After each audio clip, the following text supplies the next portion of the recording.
let's start off with this graph of an ellipse. X minus 1 quantity squared divided by 9 plus y plus 2 squared divided by 25 equals 1. Now we know it's an ellipse because it has the x squared plus y squared format, but also the coefficients of x squared and y squared are unequal. If they were equal, then it would be a circle. But when the coefficients are unequal, then it just throws it out of whack and gets distorted into the ellipse form. Alright, well, now this one happens to be taller, okay, than wider because the b is 5. Here, let me write them down. So a squared is 9, that means a equals to 3. B squared is 25, so b equals to 5.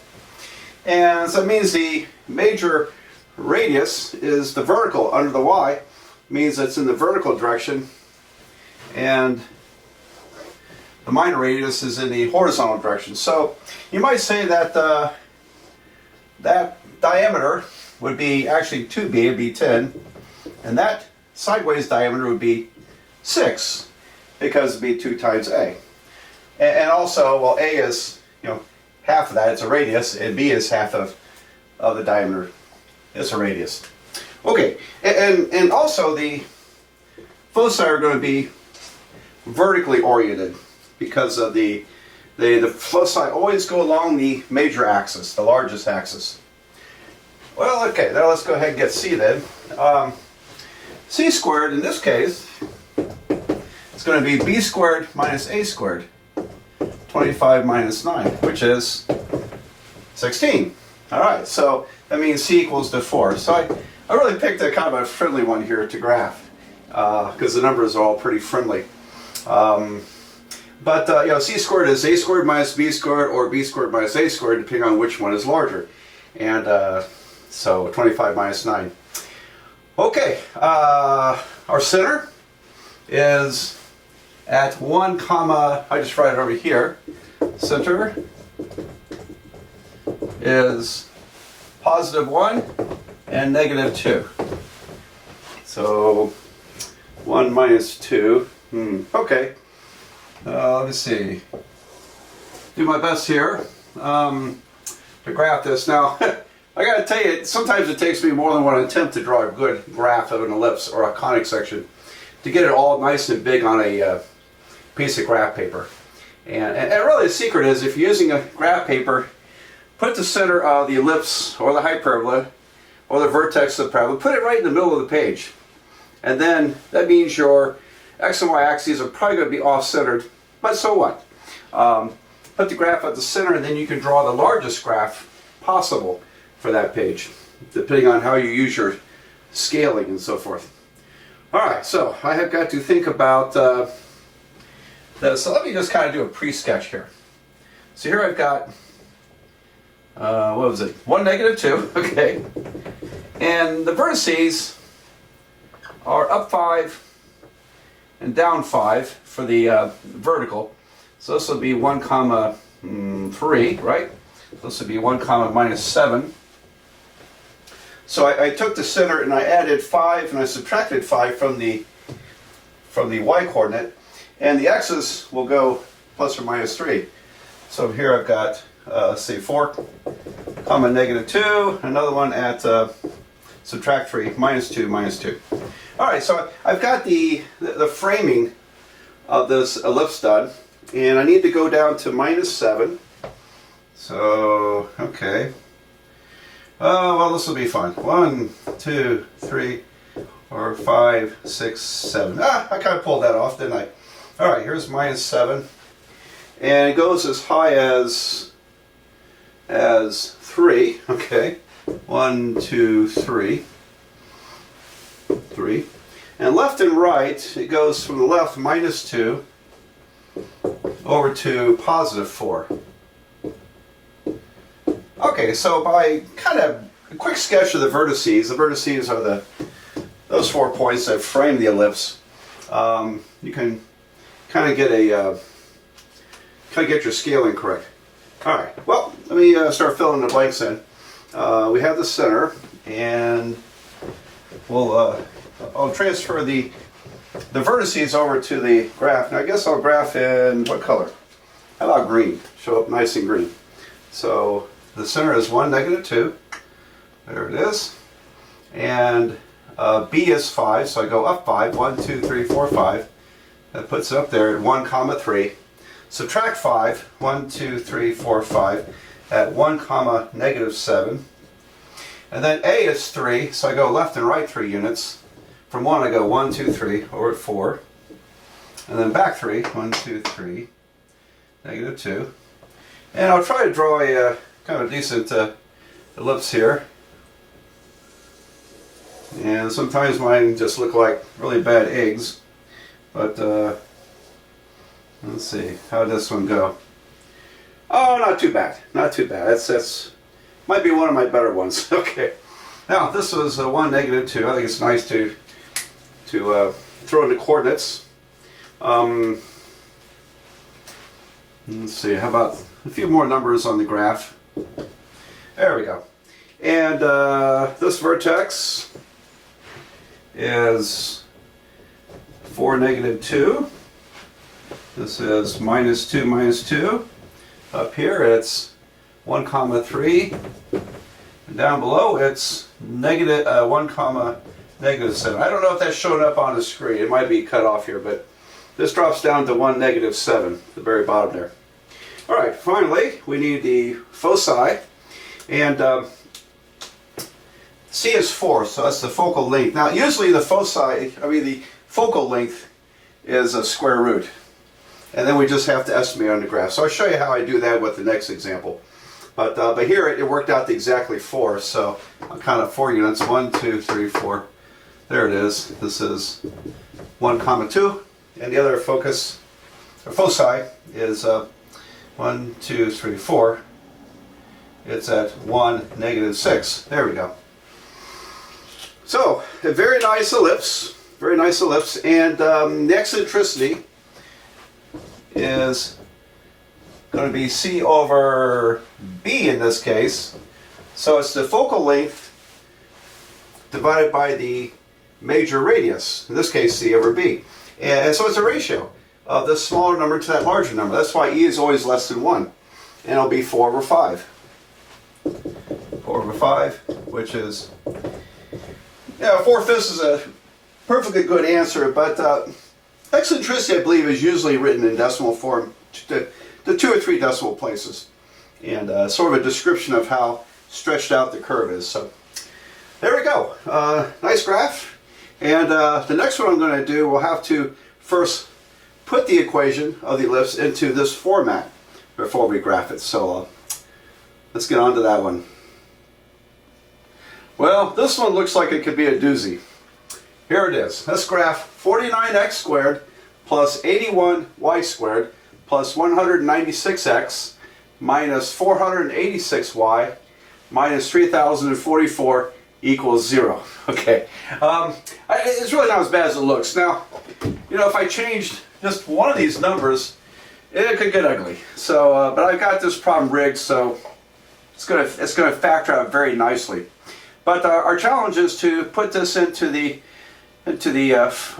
form of an ellipse, the equation form of an ellipse, like the x minus h squared or a squared form. Okay, so what are we going to do? Now it is in the, by the way, the general form where everything is multiplied out. It's a second degree polynomial with x's and y's.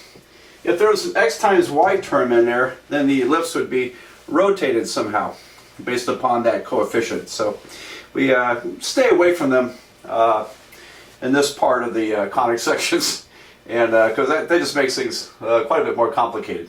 Alright, so what are we going to do? I'm going to first separate the x's and y's, and so I got 49x squared plus 196x plus 81y squared minus 486y, and then the constant I'm going to put on the other side.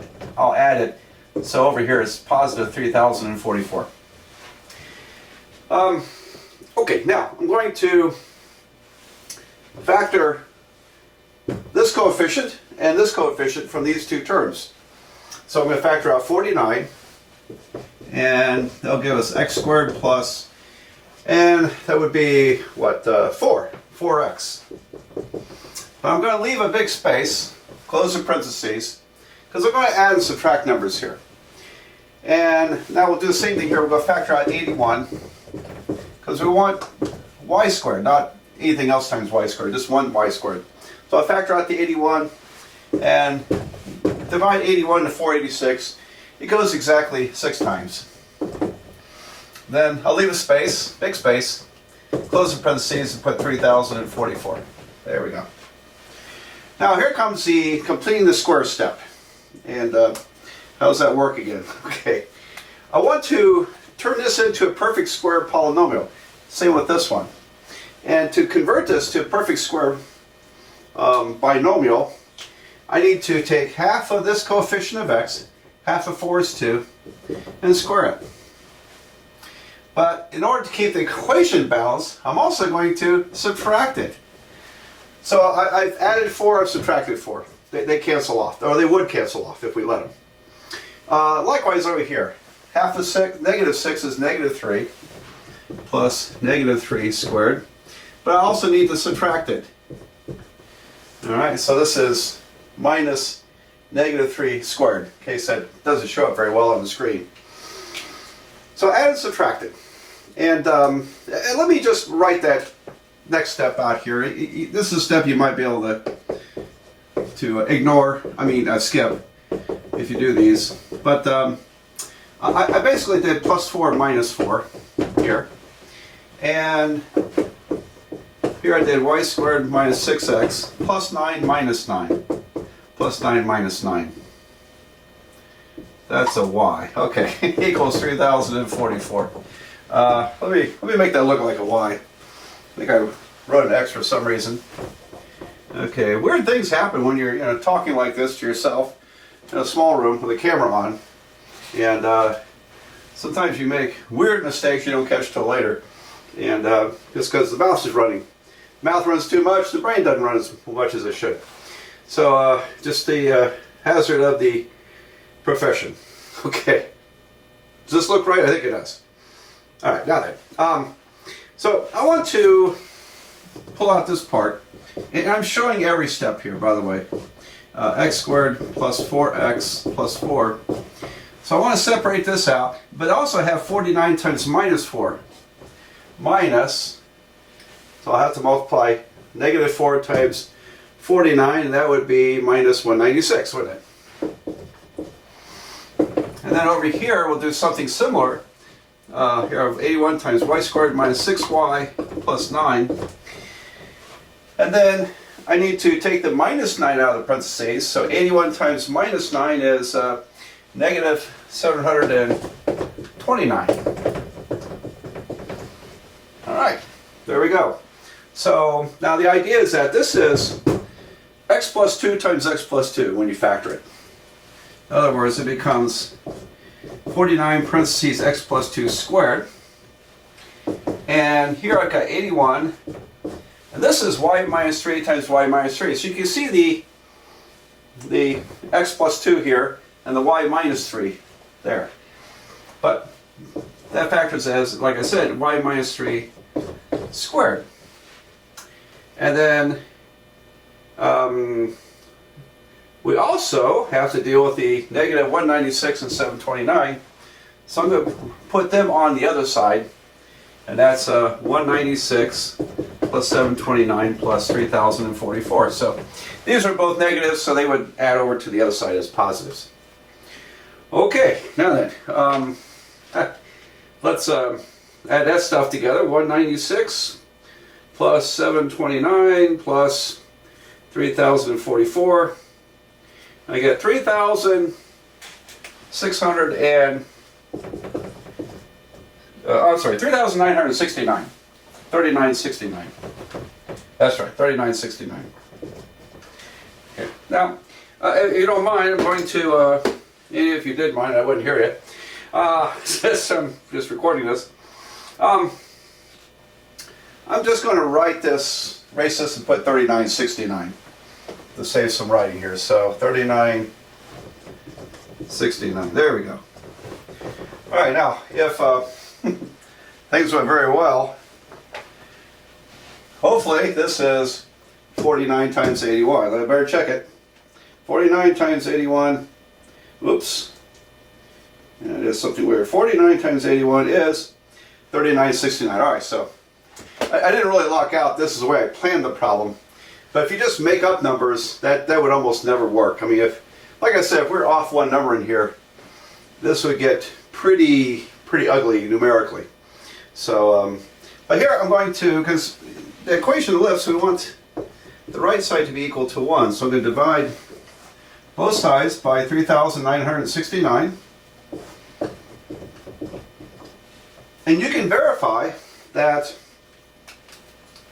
divide 49 into 3969, you'll get 81. And divide 81 into this number, you'll get 49. So, now, and of course the right side is 1. Okay. So we got them right where we want them. I'm going to erase this mess, recopy this up there, and then it'll be in this nice, wonderful format, and we can start doing the graph. I erased everything but the bottom here, and then I just transferred this up there. Looks a lot cleaner. Cleaned it up. So there we go. That big equation, we managed to bring it into the standard form here, which is x plus 2 parentheses squared over 81 plus y minus 3 squared over 49 equals to 1. Great. Now from that format there, we can start recognizing the key features of this graph. For one thing, the center is let's see, -2 and +3, isn't it? All right, so -2, +3. And a squared is 81, which means a is equal to 9. And b squared is 49, so b equals to 7. Now that tells us it's wider than taller. So it's a little more like this, because the major axis has a larger number, larger size than the minor axis. Finally, we want c, so c squared, in this case it'll be a squared minus b squared, 81 minus 49, and that would be, what roll is that, 50, 82, 32. Okay, so c is going to be the square root of 32, which is approximately, I don't know, what is it? 4 square roots of 2, I won't try in my head, 5.6 something, probably bigger than that. Square root of 32, 5.6 something, actually it rounds off to 5.7. So this is supposed to be an approximate sign, 5.7. I kind of botched my little approximate sign. Little wavy equal signs, you probably know this by now that means approximately.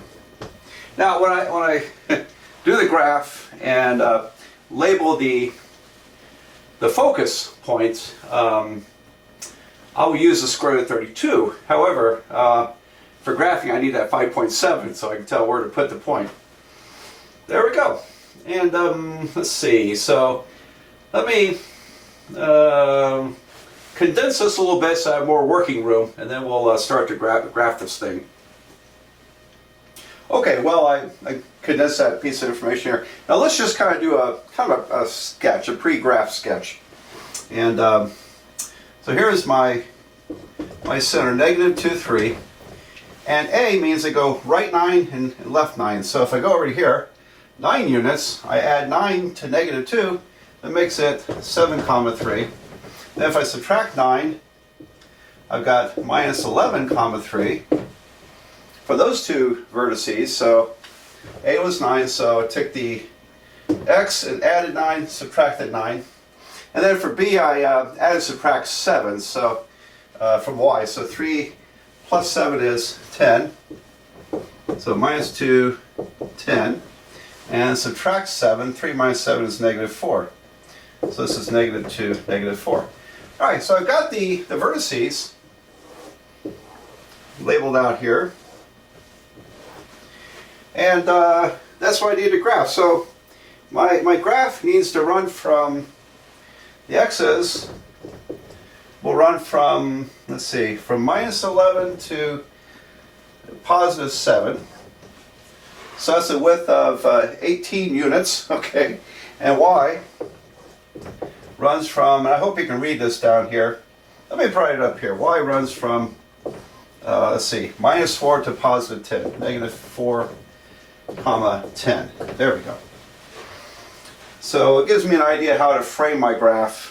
And now, I may graph this on graph paper. I don't know. One of these I want to do on graph paper, really nice and clean.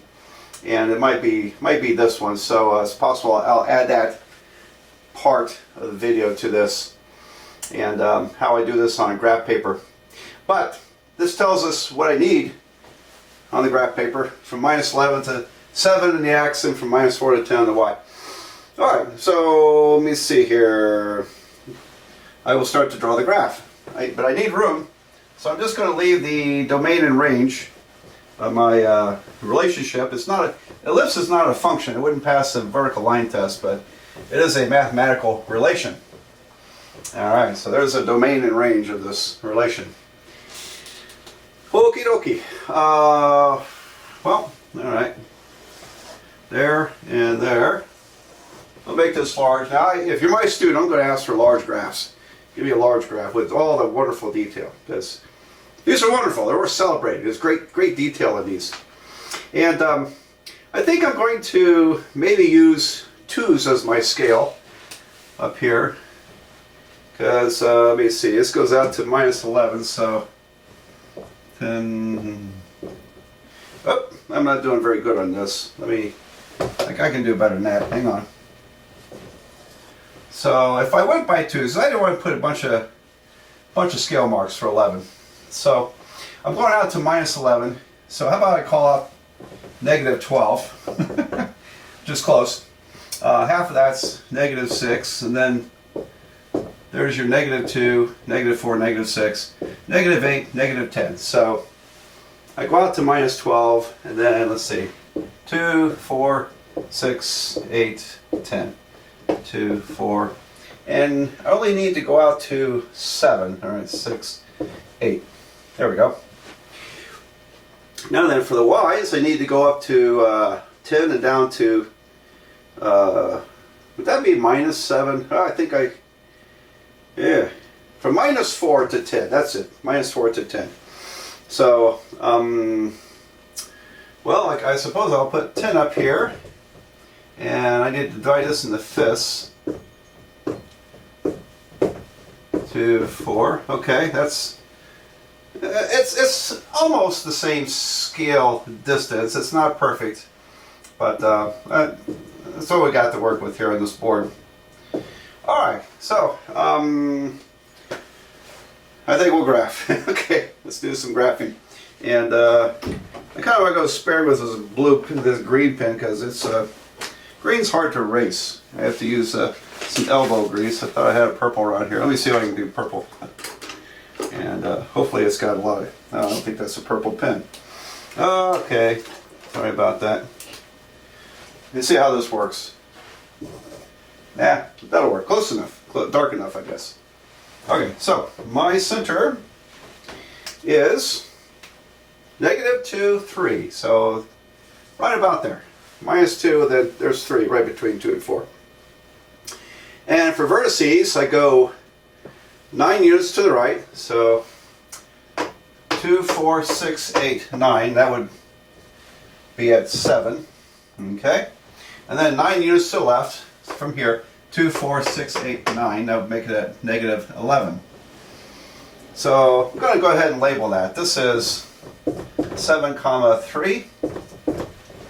And this vertex is, I'm kind of up against my door here, minus 11, 3. Okay.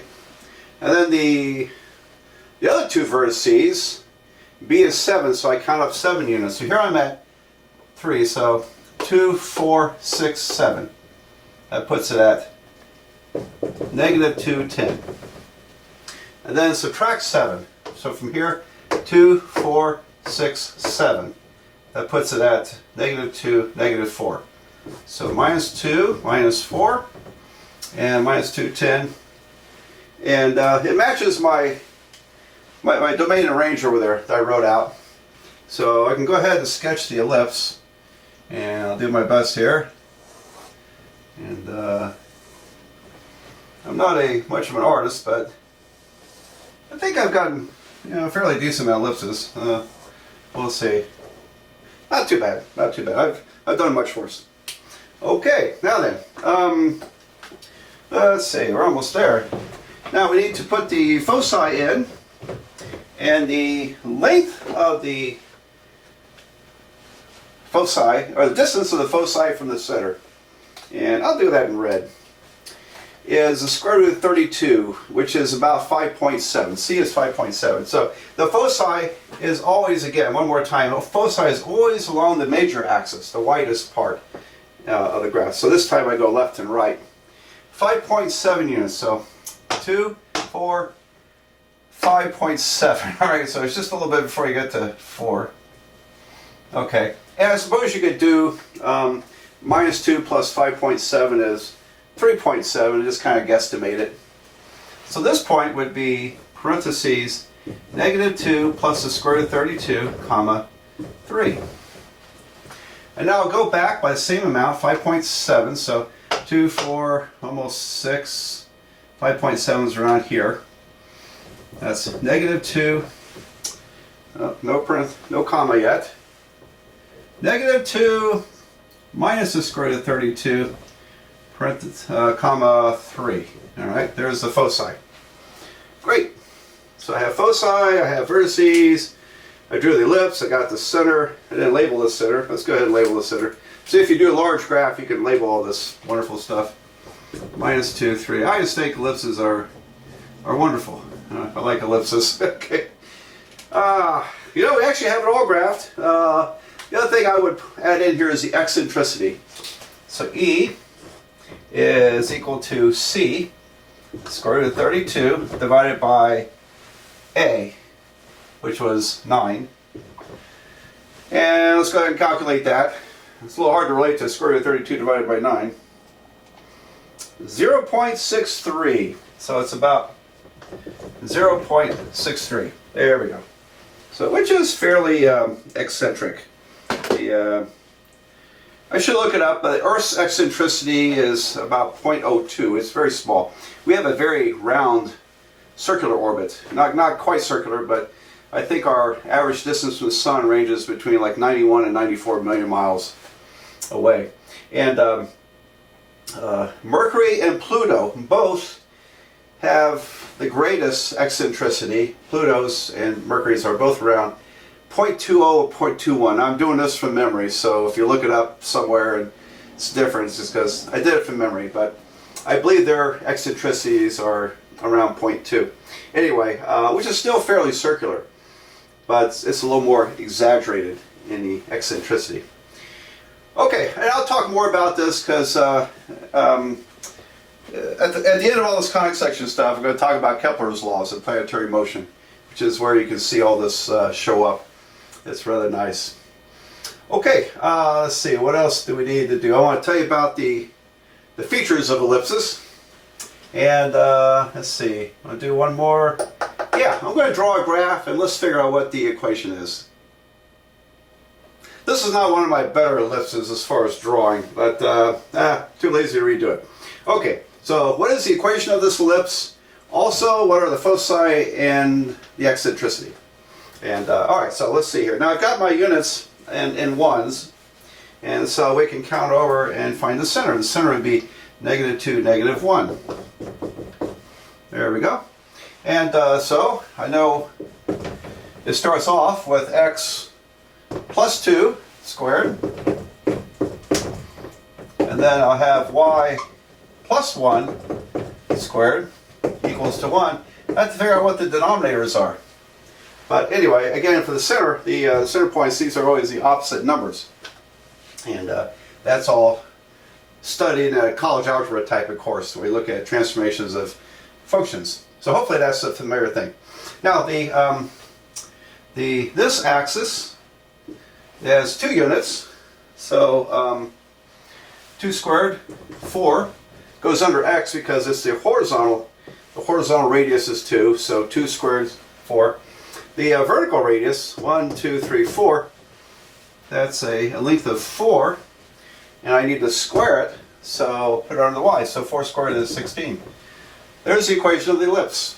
There we go. As far as the foci and eccentricity, well, c squared will be the larger of these two numbers minus the smaller. That's 12. So c is the square root of 12. That's the foci length. And that means that my foci, the foci are, alright.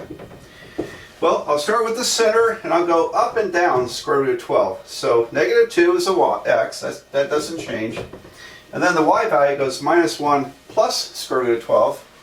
Negative 1 plus the square root of 12.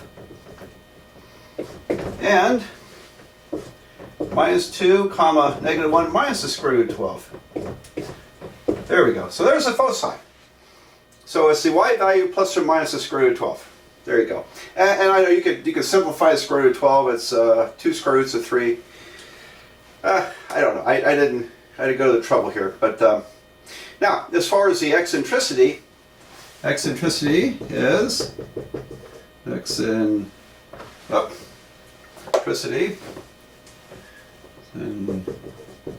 Tri-City, there we go, is E is the square root of 12 over what? Over 4. Over 4. So it's the, you have to go along here, because see the focus is here somewhere. And so it's the ratio of the focal length to the major radius. And let's go ahead and simplify that out. Okay. Square root of 12 divided by 4 is about 0.87 rounded off. It's it's actually the square root of 3 over 2. All right, by coincidence, square root of 3 over 2, which is one of our great trigonometry numbers. All right, there we go. So we got it all. And another type of problem we could dream up is to describe an ellipse in terms of perhaps the if you have the vertices, you can find the center. If you have 2 vertices and C, well, you'd have to be told if which one's the major, all right, because we wouldn't have these vertices. We don't know if it's taller or wider, so you would have to have some information there. You would have to know that. But if you had 2 vertices and the foci, if they're on that axis, then we could use C, the focal length, and figure out what B is. A is this radius here. All right. So, anyways, we can describe these problems with some given information, and then you can. My recommendation is start drawing a sketch and figure out what's the other information, and eventually you're down to pretty much this problem where now you can draw the graph and plug the numbers in. Okay. So that all makes sense. I hope that made sense. So I know from the vertices, it would not be hard to get the center. Actually, if you had 2 vertices, you could get the center, but you still need either the foci length or a focus point, a foci point, or you may also need to know how tall it is or how wide. Yep, that's not given. So you would have to have some additional information there. All right, there we go. So ellipses are great, and next I'm going to talk about the various reflective properties, the reflective property of ellipses.